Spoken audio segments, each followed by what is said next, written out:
Ditë pas ndarjes tragjike nga jeta të këngëtarit shqiptar Shpat Kasapi, në disa portale dhe rrjete sociale ka nisur të qarkullojnë hipoteza të reja mbi shkagun e vërtet të vdekjes së tij. Deri tani, familja dhe burimet zyrtare kanë deklaruar se shkaku i dyshuar është arresti kardiak, por diskutimet që po lindin në publik tregojnë se jo të gjithë janë të bindur për këtë version. Pikërisht këto hamendësime kanë ushqyer teorinë se ndoshta pas vdekjes së papritur fshihet një histori më e errët, e lidhur me përdorimin e substancave të dëmshme. Sipas disa burimeve mediatike jo zyrtare, është përfolur se Shpati mund të ketë qenë nën trysninë e madhe emocionale nga angazhimet e fundit, udhëtimet dhe problemet personale që ai kishte përjetuar prej kohësh.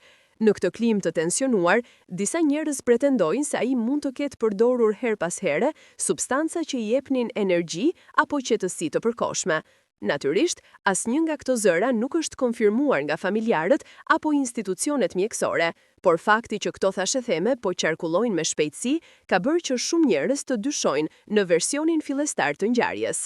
Një pjesë e opinionit publik ka ngritur skepticizëm për mënyrën se si ndodhi vdekja, duke vënë në dukje se një arrest kardiak i menjëhershëm, në moshën e tij dhe pa histori serioze mjekësore të publikuara më parë, u duk për disa si shumë i papritur dhe i pashpjeguar.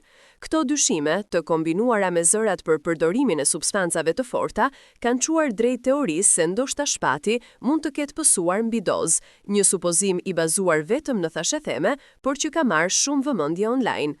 Nga ana tjetër, ekspertë të mjekësisë kanë paralajmëruar publikun se çdo pretendim i këtij lloji nuk mund të merret i mirëqen pa prova dhe pa raport mjeko-ligjor. Ata theksojnë se mi ngarkesa fizike, stresi emocional, lodhja e tepërt dhe faktorë të fshehur shëndetësor mund të shkaktojnë po ashtu infarkt të menjëhershëm, pa pasur nevojë që përfshihet përdorimi i substancave të dëmshme.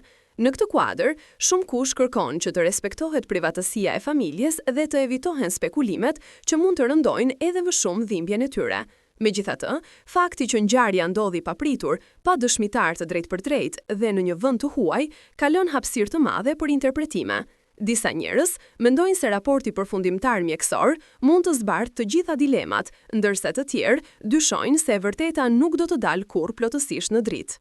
Por e vetmja gjë e sigurt për momentin është se vdekja e Shpat Kasapit ka lënë një plag të madhe te familja, miqtë dhe fansat e tij, të cilët vazhdojnë ende të kërkojnë përgjigje, ndërsa opinioni publik vazhdon të debatojë rreth çdo detaji të kësaj tragjedie.